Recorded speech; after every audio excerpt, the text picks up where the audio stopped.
전투기에서 폭탄을 떨어뜨리는 순간 그 폭탄이 오히려 자기 비행기를 향해 되튀어 올라올 수 있다는 사실을 알고 계십니까? 시속 1400km로 질주하는 전투기 아래쪽에는 마치 보이지 않는 거대한 트램펄린이 깔려 있습니다. 2차 세계대전 때는 위에서 떨어뜨린 폭탄이 아래쪽 아군기를 맞추는 게 문제였지만 지금은 옆에 있는 동료기는 물론이고 자기 자신까지 날려버릴 수 있는 시대가 됐습니다. 그래서 현대 전투기는 폭탄을 떨어뜨리는 게 아니라 강제로 걷어차 내보내야 합니다. 자, 그럼 오늘은 왜 중력만으로는 더 이상 폭탄을 투하할 수 없게 됐는지 그 기술 진화의 핵심을 파헤쳐 보겠습니다. F-35 스텔스 전투기가 마하 0.9의 속도로 하늘을 가르면서 무기 탑재함 문을 여는 장면을 떠올려 보십시오. 초음속에 가까운 속도에서 금속판을 펼친다는 건 엄청난 공기 압력과 싸운다는 뜻입니다. F-35와 F-22는 마하 1.5 이상 완전한 초음속 상태에서도 이 문을 열 수 있는데 어떻게 얇은 금속판이 그 압력 속에서 찢어지지 않을까요? 바로 미국 방산공학의 정수입니다. 인터넷에서는 이게 미국인들이 무상 의료를 못 받는 이유라고 농담하지만 어쨌든 이 문이 제대로 열리고 폭탄이 안전하게 분리되면 누군가의 하루의 하루를 박살낼 준비가 끝난 겁니다. 겉으로 보기엔 부드러워 보이는 이 폭탄 분리 과정이 실제로는 극도로 위험한 작업입니다. 잘못하면 재앙이 됩니다. 어떤 폭탄이든 전투기와 조합되기 전에 수없이 많은 테스트를 거쳐야 하죠. 낙하 실험장과 풍동 시설에서 온갖 조합으로 분리 테스트를 진행합니다. 특수 제작된 이동식 지지대가 실제 비행을 재현하면서 폭탄을 움직이고 풍동 실험에서는 다양한 속도에서 공기 흐름이 폭탄에 미치는 모든 영향을 측정하죠. 이 데이터가 잠재적 문제점을 찾아내고 폭탄이 위가 아니라 아래로 떨어지게 만드는 해결책을 제시합니다. 이 모든 실험이 끝나고 나서야 실전 투하가 가능해집니다. 왜 고속 비행 중에는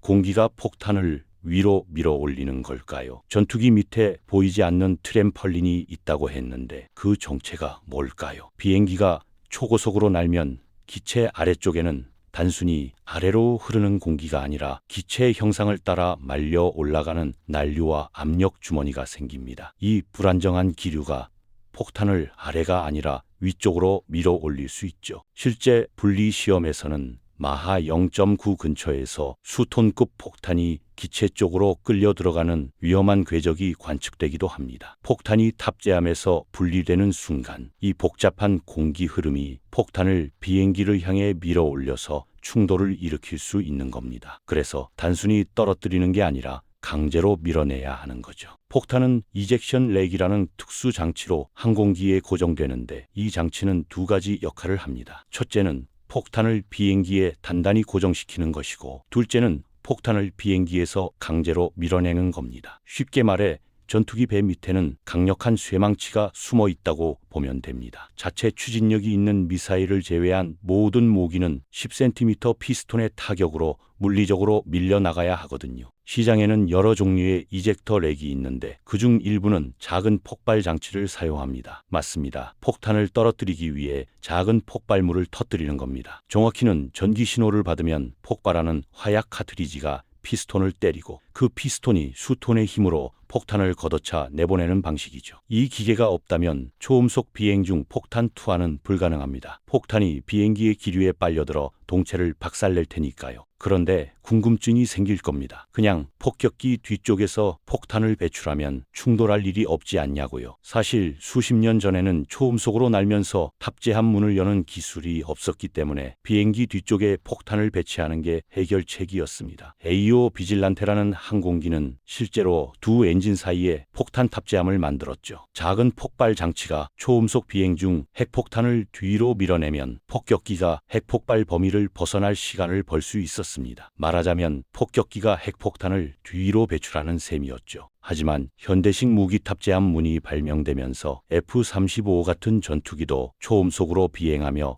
안전하게 핵폭탄을 투하할 수 있게 됐고 이런 방식은 사라졌습니다. 그렇다고 뒤쪽 배출 방식이 완전히 사라진 건 아닙니다. 해병대의 KC-130J 수송기를 폭격기로 개조한 하베스트 호크 프로그램이 대표적입니다. 비행기 뒤쪽에 10개의 발사관을 추가해서 정밀 유도 무기를 발사할 수 있게 만들었는데 문제는 승무원들이 압력이 빠진 객실 안에서 산소 마스크를 쓰고 작업해야 했다는 점이죠. 나중에는 측면문을 개조해서 가압된 발사관 2개를 설치했고 결국 뒤쪽 문에 10개 발사관을 달아서 C-103을 폭탄 벨로 괴물로 만들었습니다. 이 항공기는 GBU-69라는 폭탄을 발사하는데 발사관에서 밀려나가거나 일반 방식으로 투하될 수 있습니다. AC-132에서 발사되는 GBU-69는 안전한 거리에서 조용히 목표에 도달할 수 있고 특수작전 부대 임무에 특화돼 움직이는 표적도 타격할 수 있죠. 러시아도 비슷한 개념의 KAB-500 활공폭탄을 개발했는데 이것도 날개를 달아서 60km 정도 날아갑니다. C-130처럼 수송기에서도 발사할 수 있죠. 폭탄이 폭격기를 맞추지 않게 하는 건 첫 단계일 뿐입니다. 다음 과제는 목표물을 정확하게 박살내는 것이고 그보다 더 어려운 건 벙커를 관통하는 건데 이 이야기는 마지막에 하겠습니다. 현대 폭탄의 정확도를 제대로 이해하려면 재래식 폭격이 얼마나 형편없었는지 알아야 합니다. 목표물을 정확하게 맞춘다는 건 정말 복잡한 일입니다. 비행 속도, 방향, 바람, 대기 조건이 모두 폭탄의 낙하와 착탄 지점에 엄청난 영향을 미치니까요. 실제로 2차 세계대전 당시 6,000m 상공을 날던 폭격기가 9제곱미터 크기 목표물을 맞출 확률은 2%도 안 됐습니다. 이런 형편없는 정확성 때문에 하나의 목표물을 공격하는데 수백 대의 폭격기가 필요했고 민간인 피해는 피할 수 없었죠. 베트남 전쟁 때도 상황은 비슷했습니다. 타노아 다리를 예로 들면 600대가 넘는 미군 항공기가 800회 이상 출격해서 그 다리를 파괴하려 했지만 계속 빗나갔고 3년 동안 자기네 항공기 10대를 잃었습니다. 그런데 1972년 레이저 유도 폭탄이 등장하면서 판도가 완전히 바뀝니다. 단 하루 만에 F-4 팬텀 11대가 레이저 유도 폭탄 24발로 타노아 다리를 박살냈죠. 타노아 다리의 파괴는 공중폭격 역사의 전환점이었습니다. 그때부터 스마트 폭탄이 공중폭격의 새로운 표준이 됐거든요. 오늘날 스마트 폭탄은 유도 폭탄 유닛 또는 간단히 GBU라고 부릅니다. 이라크 사막의 폭풍작전 때 정밀 유도 폭탄은 전체 투하량의 10%밖에 안 됐지만 전체 목표물의 40%를 파괴했습니다. GBU는 엄청나게 정확해서 미 공군이 바그다드 건물 엘리베이터 샤프트 안으로 900kg 폭탄을 떨어뜨린 적도 있을 정도죠. 하지만 정밀도가 높아졌다고 해서 전쟁이 깨끗해진 건 아닙니다. 여전히 오폭은 발생하고 민간인 피해는 계속되고 있습니다. 다만 기술의 진화가 그 피해를 줄이는 방향으로 가고 있다는 점만은 분명하죠. 현대 레이저 유도 폭탄은 페이브웨이 시리즈 키트를 사용해서 멍청한 폭탄을 똑똑한 폭탄으로 바꿉니다. 작동 원리는 이렇습니다. 항공기의 표적 지정 장비나 지상 요원이 레이저로 목표물을 찍으면 폭탄의 탐색기가 반사된 레이저 에너지를 감지하고 추적합니다. 요즘 폭탄은 한번 문 사냥감은 절대 놓치지 않는 사냥개와 같습니다. 꼬리 날개를 휘저으며 지옥 끝까지라도 쫓아가 박살을 내죠. 멍청한 폭탄은 원형 5차 공산이 약 120m였는데 레이저 유도 폭탄은 베트남 전쟁 당시 6m 정도였습니다. 레이저 유도 폭탄의 한 가지 약점은 악천 후에서 작동하지 않는다는 겁니다. 비나 안개, 짙은 구름 속에서는 레이저가 목표물을 비추지 못하거든요. 그래서 진짜 판도를 바꾼 건 재래식 마크 80 폭탄과 결합할 수 있는 GBU-32 합동 직접 공격 탄약, 즉 제2담 키트였습니다. GBU-32는 관성 유도와 GPS를 결합해서 꼬리 조종 시스템을 제어했죠. 제2담은 정확도가 5m이고 사거리가 최대 24km입니다. 제2담 확장 사거리 버전은 72km까지 도달하는데 이런 하이마스 로켓 사거리에 더 무거운 탄도를 단돈 35,000달러에 전달할 수 있다는 뜻입니다. 제2담 키트의 가장 큰 장점은 구름이든 비든 눈이든 상관없이 작동하는 전천후 기능이죠. 미국만 이런 기술을 개발한 게 아닙니다. 우리나라도 KGB라는 GPS 유도 폭탄을 만들었는데 제2담처럼 작동합니다. 이스라엘의 스파이스 폭탄은 한 걸음 더 나갑니다. 비 오는 날에도 정확하게 맞추는데 AI 영상 이식과 GPS를 복합적으로 사용하거든요. 세계 각국이 정밀 타격력 확보에 총력을 기울이고 있는 겁니다. 정확도 문제는 해결됐지만 떨어지는 폭탄의 사거리를 어떻게 늘릴 수 있을까요? 폭탄에 더 긴 사거리가 필요하면 날개를 달아서 활공폭탄으로 만들면 됩니다. 예를 들어 AGM-154 합동 원거리 무기 활공폭탄은 최대 130km까지 날아갈 수 있죠. 다만 가격이 더 비싸서 폭탄 버전에 따라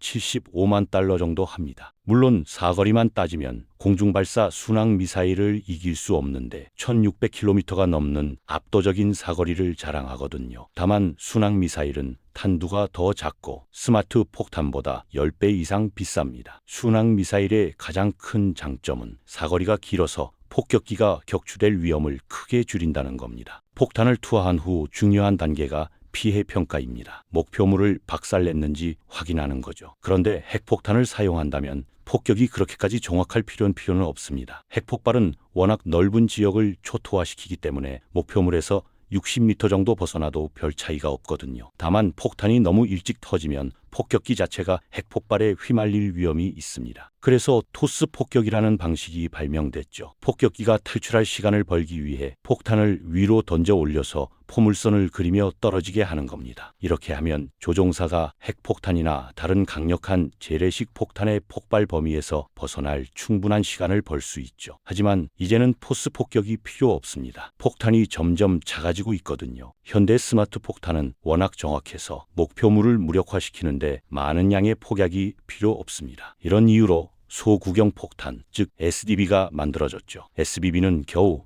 113kg밖에 안 나가고 900kg 스마트 폭탄 하나만 달고 가는 대신 대부분의 미군 항공기는 SDB를 4개 달 수 있습니다. 한 번 출격으로 하나가 아니라 4개의 다른 목표물을 파괴할 수 있다는 뜻이죠. SDB의 또 다른 장점은 부수적 피해가 훨씬 적다는 겁니다. GBU-39 같은 1세대 SDB는 최대 111km까지 날아가고 1m 이내의 정확도를 자랑합니다. GBU-53 스톰브레이커 같은 2세대 SDB는 능동 탐색기가 있어서 모든 기상 조건에서 움직이는 목표물을 타격할 수 있죠. 그런데 폭탄이 마침내 목표물에 도달하면 어떻게 될까요? 목표물 도달 후 일어나는 일은 폭탄에 사용된 신관 종류에 따라 다릅니다. 대부분의 신관은 폭탄 제작 과정에서 다양한 모드로 설정할 수 있죠. 근접 모드는 폭탄이 지면 위 일정 높이에서 폭발합니다. 폭발이 엄청난 충격파를 만들기 때문에 대형 구조물을 파괴할 때 유용하죠. 충격 모드는 폭탄이 목표물에 부딪히는 순간 폭발하는 겁니다. 거대한 구덩이를 만들어서 도로나 활주로 같은 견고한 구조물을 파괴하는 데 좋습니다. 마지막으로 지연 모드가 있는데